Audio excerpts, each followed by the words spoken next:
All right, guys, gals, we're going to go ahead and start. So, are we recording already? Am I already recording? Shh. Okay, and now I got to be serious. I'm on camera now. You got to be careful what I say. All right, so welcome everybody. We're here today to practice some Qigong. We're here to practice some medical Qigong, learn about what those things are, talk about some healing, have some fun, have some experience. As I said earlier, some people will be kind of coming and going from the program, but we're recording it. It's going to be on YouTube, okay? I want to say thanks to our sponsor, the Love, Peace, Amen Foundation, that's actually making this possible for us here today to offer this to the public for free. We typically travel around the country. Before the pandemic, we traveled a lot more. Lately, we've been kind of localized to North Carolina and then teaching online, of course. But prior to the pandemic, we were traveling around the country and going to Hawaii and other places and teaching these programs and just trying to share these different teachings with as many people as possible. And so, where to begin? First of all, I'm David, if you didn't know, and the people at home watching, I'm David. And my wife and I, Tanya, she is an acupuncturist. I am what is called a Medical Qigong Master. That's a long story unto itself, but we'll try and cut to some pieces and then give you guys some practices from these medical Qigong arts, acupuncture-related arts, Chinese medicine arts, meditation-related arts that you can actually take home and use for yourself. So for me, I got into this when I was about 15 years old. At 12 years old, I was on a hayride, and I was messing around on Halloween. We're coming right up to my anniversary of this accident that I had, which changed the course of my life. And there were a lot of things, I think, for sure, that led up to that. A bumpy childhood led to a bumpy hayride, which led to an accident. This is typically how people's lives are. And in that regard, mine wasn't any different. And so we were in a forest like this in Connecticut, and I jumped out of the trailer with a buddy of mine, and we ran across the field, and we thought it would be funny to scare everybody because that's what the driver had just done. He kind of got out. It was like this girl's dad, and he got out with like the Jason mask, you know, and like, and scared everybody, and we were like, oh, our boys were like, that's awesome, you know. And then so we were like, we're gonna scare everybody, and so we decided we'd jump out of the trailer, run across the tree farm, jump back into the trailer, and scare everybody. So we did. It just didn't work out as planned. So anyway, ran over there. My buddy jumped in. I jumped in. He was kind of getting in first. The trailer caught my right foot. It immediately went over my calf, my hamstring. And by the time it got to my low back, I screamed and I blacked out. And then later, I had a tire track going over my right shoulder. I had a black T-shirt with a white sleeve, and the tire was going right over that white sleeve and over part of that black sleeve. Anyway, very, very lucky to still be standing here and you know, physically alive, but also standing here and also have a story about healing myself from that process. So anyway, that's where it began for me. Amazingly, unbelievably, no broken bones, abrasions and everything, all kinds of stuff.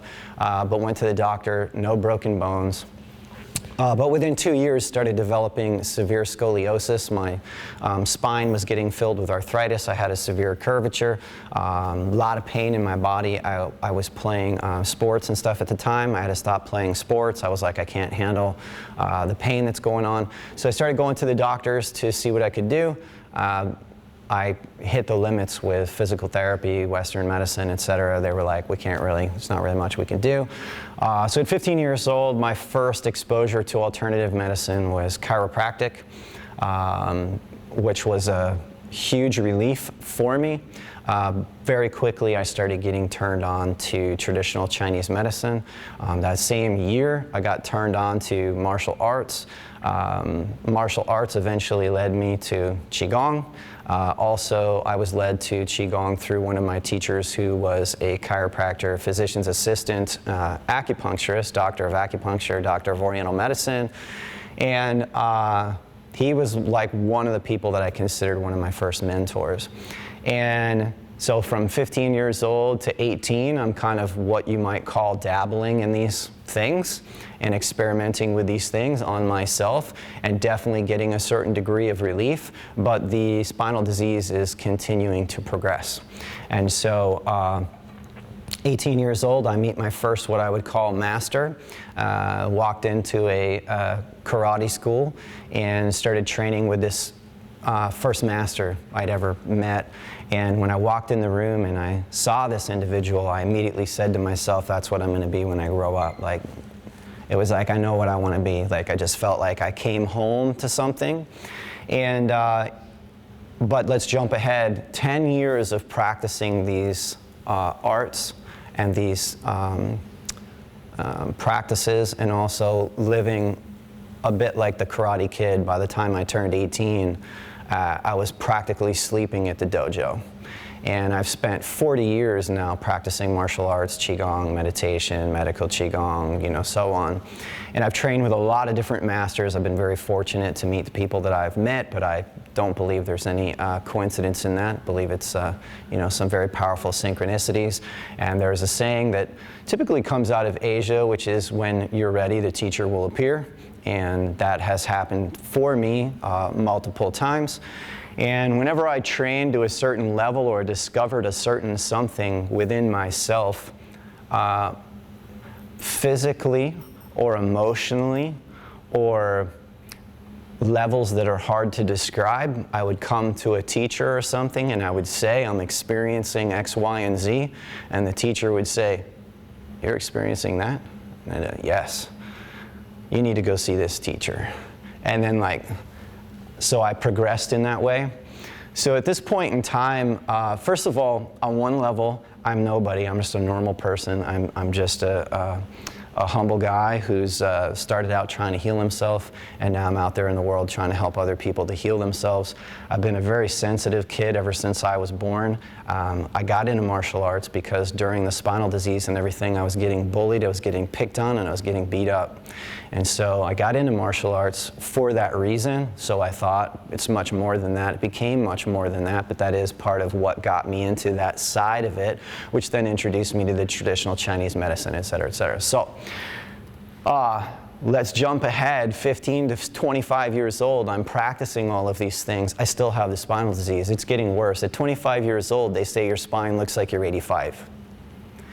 So let's just rattle through some things, not to list off how great I am, but to list off how many things not only I tried, but how many things that I efforted to understand, how many thousands of hours I have spent doing those things, and hopefully to some degree imparting some of the wisdom that came from those things that I did, and then sharing those practices with you, which for me all revolve around this thing we call Qigong. But no Qigong teacher, or no English teacher, or no French teacher, or whatever, is going to be the same. We all have our own backgrounds, we all have our own experiences. So for me, when we say Qigong, well, this is David's Qigong. It's not anybody else's Qigong, and I'm not saying my Qigong is better than anybody else's Qigong, but it is mine. It's my experience, it's what I've learned. I'm an accumulation on some level of the masters and teachers that I studied with, but I'm also not limited to who those people are. I absorb certain things in the same way that you're going to hopefully absorb something here today, take it home, make it your own, put it in your pocket. You know, some teachers I studied with for, I've been studying with one teacher now for over 20 years. I've studied with some teachers for 10 years, for 15 years, for 9 years, 7 years, 2 years, you know, so people always ask me, like, what's the best style, what's the best method, you know, all these different kinds of things, and it's really like, what are you interested in? What are you going to do? What moves you? What practice do you want to come back to? I'm not going to sit here and try and convince you that I have the best practice. It's only going to be the best practice if it resonates with you and you want to absorb it for a certain period of time.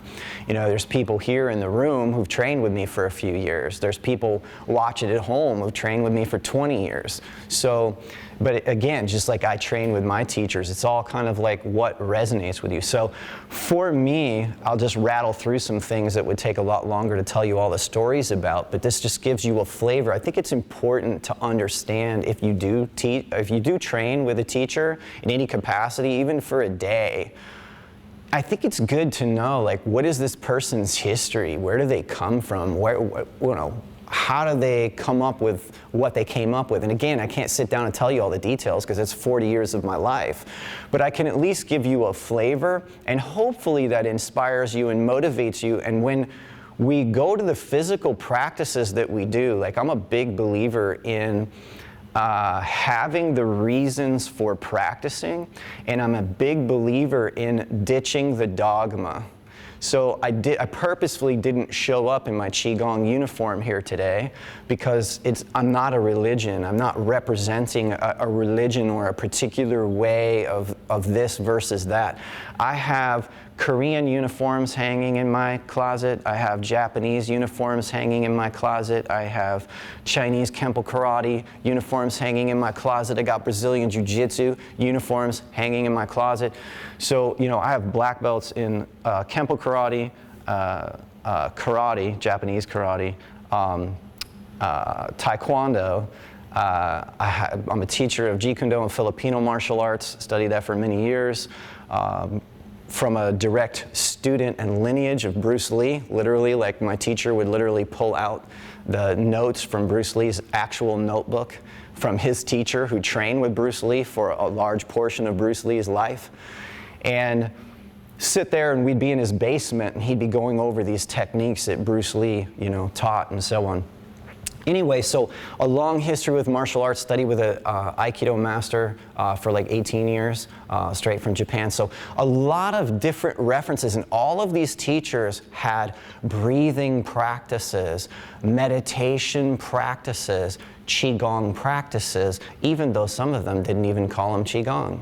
They said, we breathe like this, we do it like this, we da-da-da. But you look at it, what is its roots? It's Qigong. So here's the interesting thing. That's my history a little bit. So and I'll finish out the healing portion and then come back to where we go with the practice and where we can use it and so on. So 25 years old, hey, your spine looks like you're 85. And I feel like I'm 85 inside. I feel like concrete. It's just so hardened and just, And I grew up with extended alcoholism and so on around me. I was, as I said, I was a very sensitive kid when I was growing up. I had to relearn how to be sensitive because I became kind of like the brick wall here, just trying to survive and get through. But at 25 years old, it was making me look like I was 85. So guess what? The approach was not working. I had to change it. And despite exposing myself to acupuncture and chiropractic and massage. I mean, we're talking 3 times a week chiropractic, switch it up, then go acupuncture, switch it up, then go massage. Like I was literally making this money. Like all my money from work was like going straight to my healing work. Everything went to my healing work. And after 10 years, your spine looks like you're 85. So when people say to me, I've been practicing, da-da-da-da-da, I go, keep going, keep going. What everyone is looking for is a tipping point. That's what you're looking for. If you're looking for healing, if you sincerely want healing in your life, you want some kind of change, you want some kind of transformation, then you're looking for a tipping point. Otherwise, you're looking for some degree of a Band-Aid. Most people who come see me are not looking for a Band-Aid anymore. They're looking for something a little bit more of a tipping point. So the doctor who wrote the foreword in my book, this is my book if you haven't seen it, but anyway, author of Qigong for Beginners, Your Path to Greater Health and Vitality, the first of many books to come. But he wrote, and that's on Amazon, you can get it as an ebook and so on. Anyway, as one of my teachers said, when someone writes a book, it's like one little slice of their life. Anyway, my book has one little slice of my life and where I'm coming from, my perspective, my attitude. Anyway, in his foreword, this doctor had an experience with me. He's a graduated magna cum laude from Columbia University, longtime researcher, medical doctor, like I said. And he kept asking me, David, what is this Qi thing? Like, explain it to me. Put it in scientific terms. Tell me what I can do to understand this. And I, in the middle of studying all this Chinese medicine and learning all these things in martial arts and so on and so forth, I was also going to school. It took me 8 years to get my psychology degree from the University of Connecticut, because I was teaching martial arts at the same time and doing that. And then I did 4 years of molecular cellular biology. So I had the language to speak to him, and I want to bridge, and we have the day, so those of you that are sticking around, we'll dabble with this throughout the day. These are going to be some of the seeds. This is just the overall story. Then we're going to practice. Then I'll come back to some of the pieces of the story, okay? In China, we have this concept that has been taught for centuries, Qi. The average doctor goes, what is that? Like, that's a bunch of hocus pocus or something, right? So one of the things that I attempt to do is bridge the gap for people and help them to understand some things that I journeyed along the way. So let's come back. When people are looking for healing, whether it's healing heart disease, this particular doctor had a heart issue, okay, a couple of different heart issues. And he kept saying to me, can you explain to me how this works? Well, we started doing practices. We started doing healing work, which we're going to experiment with today a little bit as well, those of you that want to or watch it or experience it.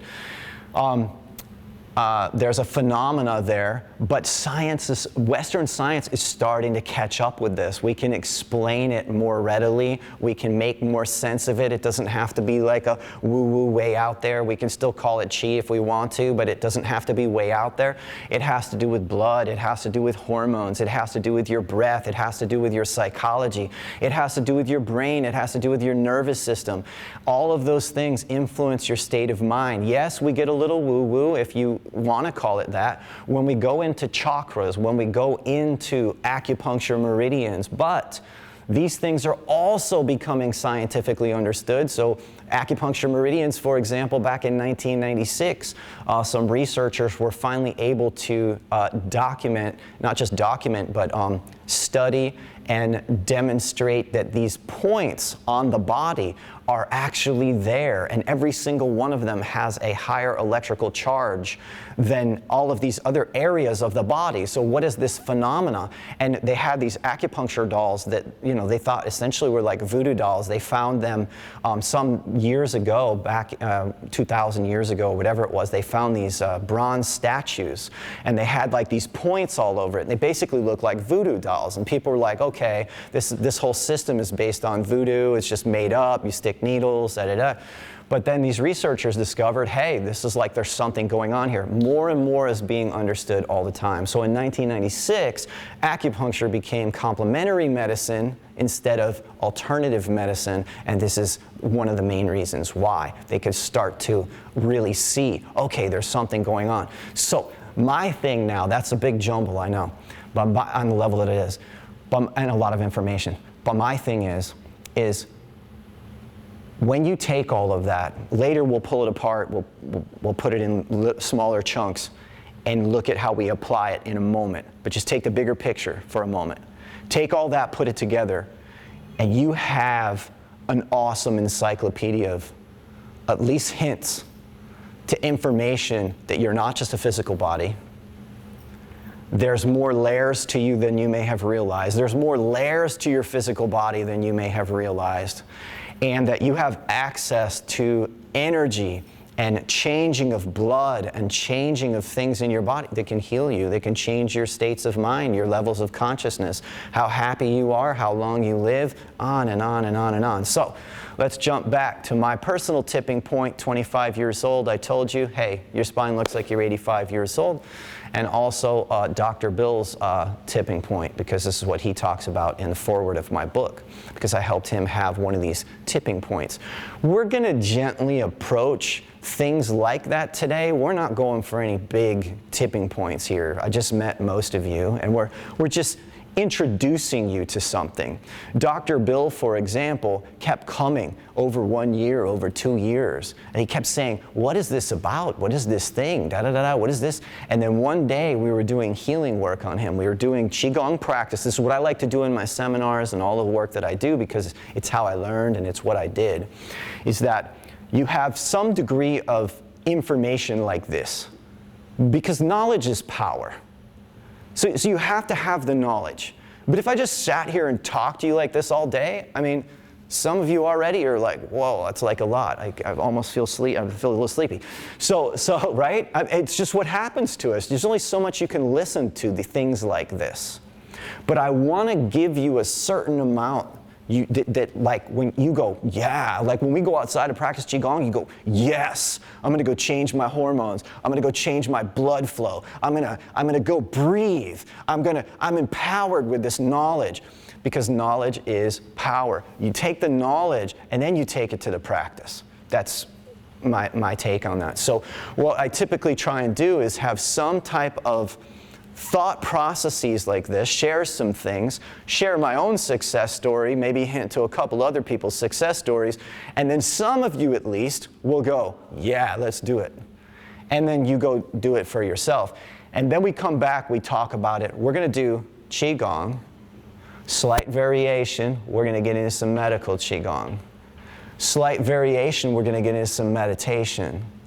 When you do, which is all really Qigong, but when you mix it in the way that we're going to mix it, that's where all the power is. You're going to see how this comes together to create some tipping points. So back to the conclusion here of this little story is that 25 years old, for me, the next 3 years, I start going even deeper, and I start learning the kinds of things that make up what I do now. So what you guys are going to see today, those last 3 years really came together for me, and I had a series of experiences, about 10 of them, that opened the spiritual doorway for me.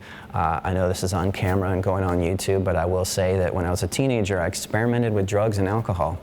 And my family was all addicted to those things. I experimented with them. I was looking for spiritual relief. I did not find it.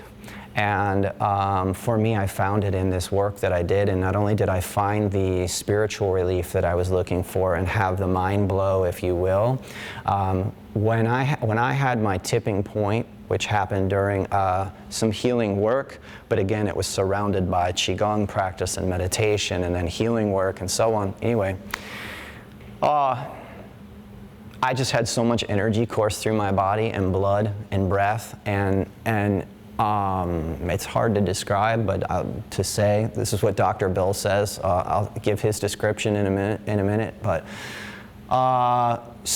extreme contraction in all my muscles, extreme contraction in my body. Like if I sat here and like try to make myself like the Incredible Hulk, like that doesn't compare. Like I could go as hard as I want to go, and it doesn't come close to how hard I was contracting inside. Okay? Now this will not happen to you today, I promise. This happened after years of experimenting with myself and doing this. But anyway, I went from that to extreme release. I went from extreme contraction into extreme blissful release that I did not experience when I was experimenting with drugs and alcohol, which I was hoping for, but I didn't. But I got it. My heart opened up in a way that so what they call in some of the spiritual disciplines like yoga and Qigong and so on, this is the area of the third eye. It's also the area behind here called the frontal lobe, very important area of your body and your being. This area right here was filled with emerald greens, which is associated with the heart chakra, and very bright luminescent yellows, which is associated with the solar plexus chakra. And that was one of my first kind of spiritual experience awakenings in that way. Also had another experience where I had a person working on me. They were doing energy work on me on this table, this medical Qigong practice. And I was in so much pain at that time in my life. And the next thing I know, I was like on the roof. And I was looking back down at my body. And when I came back to my body, I was like, ah! It was very dramatic. It was very dramatic. And it's the first time since I could remember from being a kid that I felt free. I felt relaxed. I felt relief in my body. And the truth is, that's not a big deal. Sounds like a big deal on one level. But the truth is, we do that every night when we sleep. If we sleep deep, that's what we do. We like leave our body. We go away for a while. We regenerate. We rejuvenate, right? So anyway, I had a bunch of experiences like that. And then I didn't even know I healed my spine. I literally was standing by the river, and my dad came to visit, and I had my shirt off. It was summer. And he said, "Oh my God." And I was like, what, bear, what? We're in the middle of the forest in Colorado, right? And I was like, what? And he's like, "Your spine, it's just like, it's straight." And I was like, "What are you talking about?" He's like, "It's just straight, your spine is straight." I had a big S-curve. My neck was bowing toward my throat. My vertebrae were fused together with arthritis. I had this big curve in my back, thoracic area. And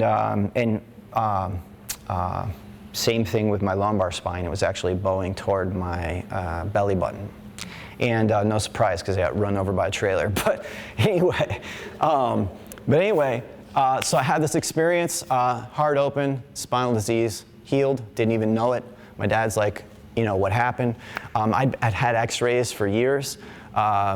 Following that, I had an injury in martial art. I was like, I better go get it checked out, because they told me I really shouldn't even be doing martial art, the state of my neck and so on. And so I went in to get x-rays. It was the first time in my life I ever saw a normal x-ray. The doctor had never seen me before, so he had no idea that my spine had been filled with arthritis and all of this. And he literally was like, "Oh no, you're fine, da-da-da." And he's looking at it, and I just sat there. I didn't say anything, but I was like mystified, like arthritis gone, you know, so on. So anyway, that's 28 years old. I'll be 55 in December, so that gives you a reference for where I'm at this point. And Dr. Bill, in his experience, come on in. Dr. Bill, in his experience, spoke to this in the foreword of the book. So again, he's trying to heal his heart. And literally during one of these experiences, and it was awesome, we had him lying down. He was on a floor. We had like a blanket, and he was on a floor. A lot of times we do tables, or we do chairs, or we do a massage table, or whatever. But this day we're at somebody's house, actually, up in Boulder. This beautiful view of the mountains and everything. And anyway, he's lying on the floor, and we're doing healing work. And Dr. Bill, you know, literally, like I said, very heady medical doctor. I love you, Dr. Bill. And he knows it, though. He's very in his head, you know, magna cum laude, researcher, and he has this experience. And chi, energy, blood, is moving through his body, and he literally just sits there. And here's they've done studies on this in China, okay? Any of you that would like to get younger, I know I'd like to be a little bit younger.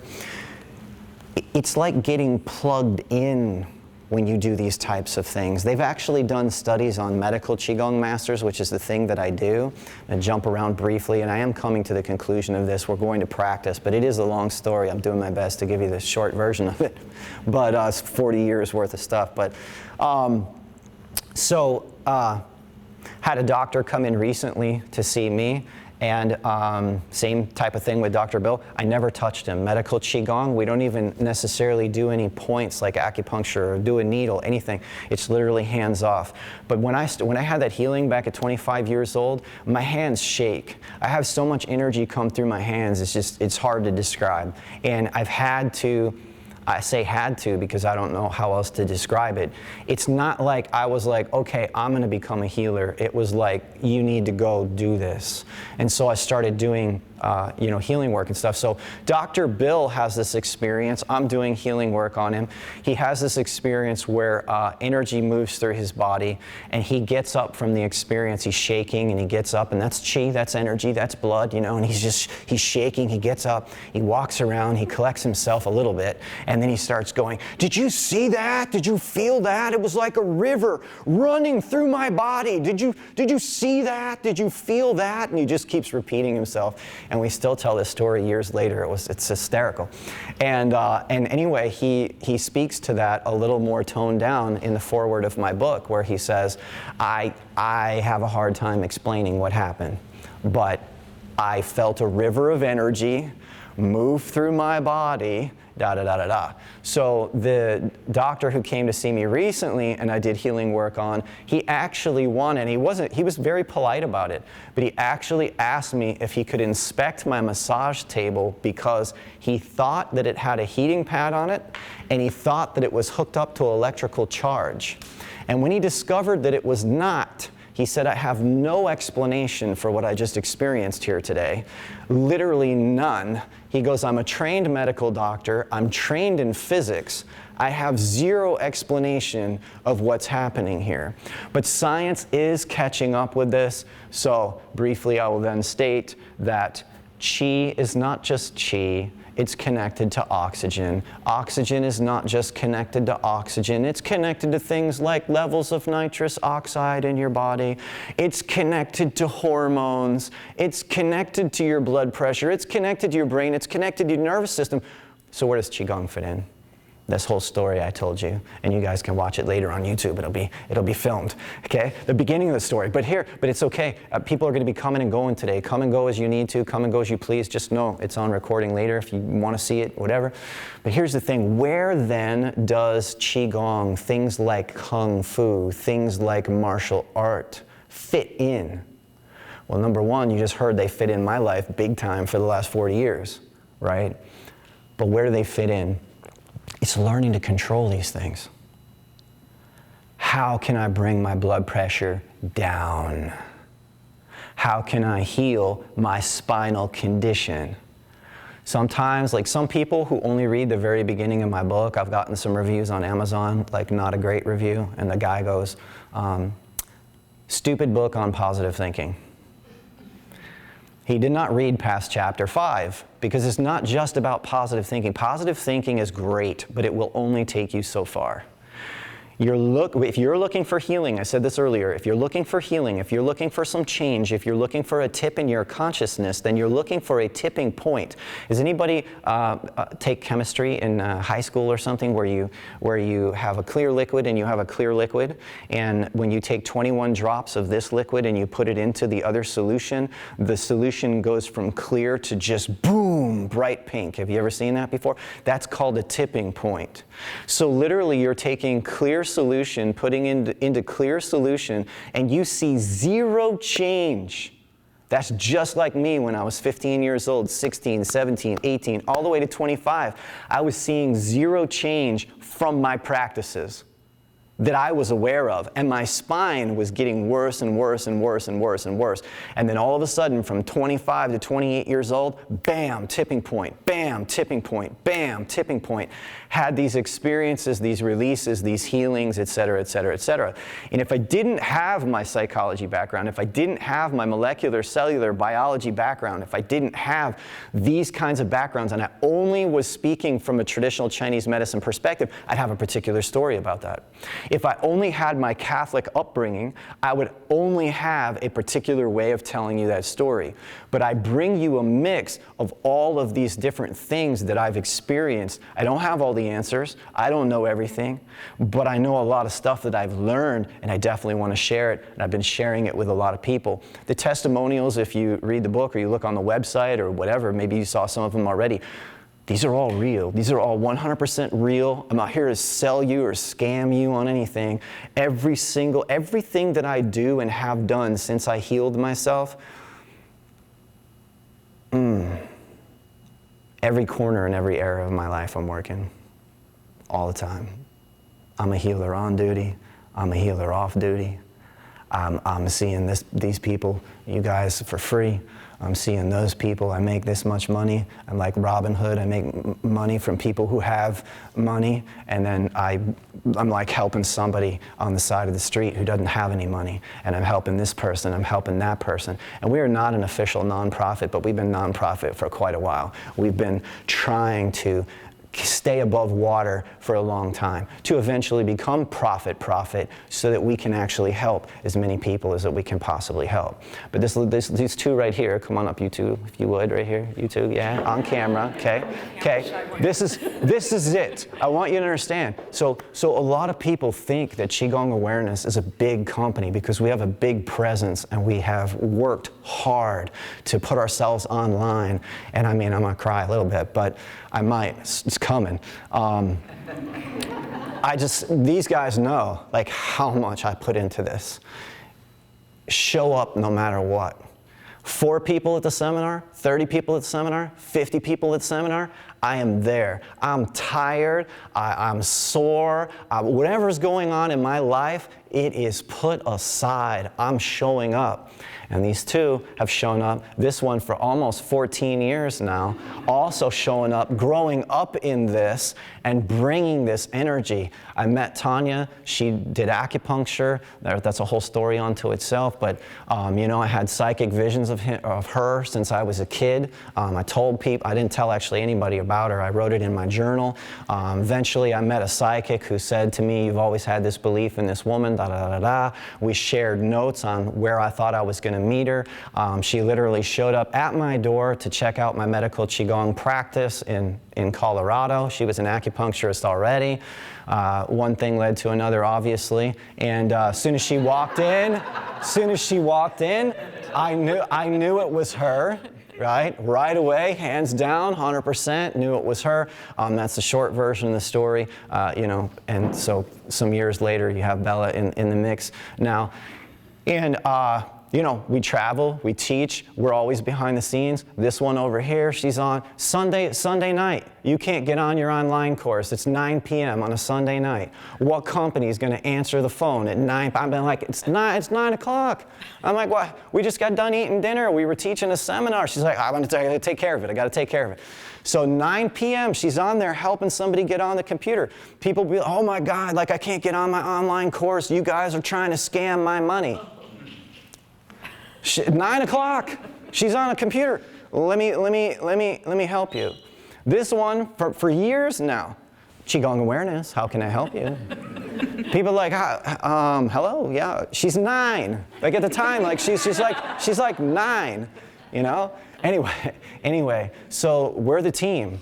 Taylor, come on over here. Taylor's part of our team now. Yeah, come on. This is who's hiding behind the camera. All right. So literally, we're here. You know, like last couple weekends ago, whatever. We filmed a 21-day Qigong challenge. It's a 21-day program that we designed for you know, have people get introduced to Qigong and do like 10 minutes a day. Here's just 10 minutes. What's 10 minutes of Qigong look like? You don't have to do an hour. You have to do 4 hours. You don't have to do 6. What's 10 minutes a day look like, right? So we're out in the park and like we film it, right? No one else would know this story. I'm just inspired to say it, so I just tell the story because we're all hanging out. People at home, they can hear it too if they want, because it's like behind the scenes. Like, see, we're behind the scenes. They're just hearing this. Anyway, I did 21-day Qigong challenge in how many days, Bella? 1. How many hours? A lot of hours. About 7. So I did every single section of that program in 1 day. You know why? Because I have a lot of other things to do. And I am inspired to, I have clients I have to bring healing to. I have to go back to the healing clinic. I got to go back to writing something somewhere. I got to go back to filming something somewhere. And so I'm inspired and we're all there and we're all motivated and it's a beautiful day in the park. And I said, you know what? I'm not going to wait till tomorrow when it rains. I'm not going to wait till tomorrow another day comes. It's got to happen. It's going to happen right now. So 21 days of Qigong challenge. Other people are like, all right, 21 days. Here's day 1. Here's day 2. Here's day 3. Just know, if you ever take the 21-day Qigong challenge, David did it all in one shot. You don't do it in one shot. Don't recommend it. I was fried the next day. I was like, do not recommend 21 days of Qigong in one day. I do not recommend it. It'd be easier in some ways to go run that race they got going on over there. Anyway, Qigong is very interesting because it causes it brings you some good stuff, but in the same way that you might go in a sauna and sweat, it causes detoxification.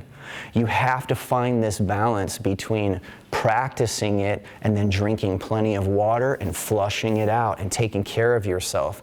So again, I tell you that as a story, but I also don't recommend it. It's not the practice I recommend for you. I've been doing Qigong for 40 years, so like maybe it's okay for me, but I'm telling you, I was wiped out for about 3 days. Honestly, it's 21 days all in one day, and then I was wiped out for 3. But anyway, so this is the team. This is what you see. So we're not like big, like I said, big company. We do have a big presence, and give these guys a little round of applause because they do so much work behind the scenes. I can't even tell you. I don't have time to tell you. So thank you guys for being part of the team, and thank you for being here. I'm crazy. Seriously, I'm gonna tell you. I'm just gonna be straight up. I am crazy. I'm crazy. Crazy to do 21-day Qigong challenge. Crazy that since I healed myself, even before I healed myself at 15 years old, I was already working on people. I was already teaching people everything I learned the day before. And then literally when I healed myself at 28 years old, I have never stopped because I'm inspired and motivated to help every one of you guys go the next level, the next step, however far you want to go. You want to go 10 steps? I'll do my best to take you 10 steps. You want to go 1 step? You want to become 5 years younger? I'll do my best to help you go 5 years younger. You want to go 10 years younger? I'll be honest with you and say, hey, it's probably going to take this much work to go that direction. Anyways, gives you a little flavor for all of this. So Dr. Bill had his tipping point, healed his heart condition. One of my favorite stories is the baby boy. Had a group like you guys working with me, and I worked with a baby boy for some number of years. He had holes in his heart like Swiss cheese. The doctor said he had an oxygen tank. And he would go like this with his neck all the time. He was born with Down syndrome. They had him scheduled for open heart surgery at 4 months old. And this just kind of exemplifies what the healing work does and what it can do. I worked with him for 2 months. He came in once a week to see me for private treatment. After 2 months, the smaller holes in his heart were healing. The doctor said, it's nothing. We still need to do open heart surgery because the big hole hasn't been healed. And gathered a group like you guys. We did some of the medical Qigong, which some of you will see later, and some of the healing work. And baby boy at 4 months old, they took him into 3 rooms, 3 echocardiograms. One echo, 2 echo, 3 echo, no holes in the heart. What happened here? They just had no idea. And that's very interesting because it wasn't like we were touching and manipulating him. It's literally like what you would call energy or bioelectric energy or energy fields. It's basically field therapy. Anyway, that's what Qigong is. The earth gives this off. Okay? The earth gives it off. This is my conclusion for this first part of the program, and then we're going to meet up outside and we're going to practice. So catch on, if you desire, to this last little bit about how some of this works. It's so obvious to some of us, and to others, our lives have become very complicated. But to some of us who are interested in things like Qigong and so on, it's so obvious. Everybody look over there to the trees for a moment. Those at home, you'll get to see that soon, right? Nature heals people. No birds, no trees, no clean water, no clean air. We're all dead. So nature heals. There's great energy and qi and abundant energy in nature. But at the moment, who's controlling nature? Who's running nature? Woman and mankind, that's who's running and controlling nature. if man and womankind, that's why I'm so motivated to do what I do, if I can help you heal from your trauma, I had trauma when I grew up, a lot of trauma from growing up in a dysfunctional alcoholic family. And so I had the emotional pain, I had the physical pain. So along the way, I've done a lot of healing work with a lot of people, countless numbers of people. I was also a supervisor in a hospital. I was a counselor and a therapist. I worked with at-risk youth. You know, I've seen all kinds of different people in different places in different pockets of life. I've been a life coach for a lot of people, counseling, coaching, businesses, you know, doctors, counselors, deans, so on and so forth. I work in every pocket almost that you could think of in the world. People have trauma. Everybody has some degree of trauma. You know what one of the most difficult things to do? Breathe into your trauma. Heal your trauma. Step outside, go into a forest, and actually start to expand long enough that your energy field expands long enough that you're left with the result of that expansion. And we know it, but very few of us do it. And some of us don't know as much, but you know, most of us know that if you went and sat by a quiet river for 4 hours, you'd probably feel better afterwards. But how many people will go sit by the quiet river for 4 hours? Very few people. But there's a lot less than the majority, right? Some will. There's a lot of chi, there's a lot of energy in nature. So we're going to take all of this knowledge, at least I've put some seeds out there about knowledge and so on, empower you with some thoughts about blood and chi and breath and hormones and so on. And then we're going to take that into a physical practice out onto the earth. And I'm going to show you, to the best of my ability, how to start bringing this into your body and start getting out and creating space and creating room for the new, because I will tell you, the body is like a sponge. And have you ever seen a sponge that's absorbed oil or grease? You keep trying to clean it out, it doesn't want to rid itself of that oil and that grease. That is what the human body is like. So that is why those who are in need of more healing, it just doesn't work to do like a Swedish massage and then you're going to be all better and healed, right? And that's why we almost have to hit the body with things like chemo and so on, because the body is like so, but there's another way. I want to teach you another way, share some other ways with you. So thanks for being here, and we're going to take a little break, use the restroom, get some water, whatever you want to do. We're actually going to set up the camera outside, and we're going to gather outside and practice some Qigong, okay? All right. Thank you. Thank you.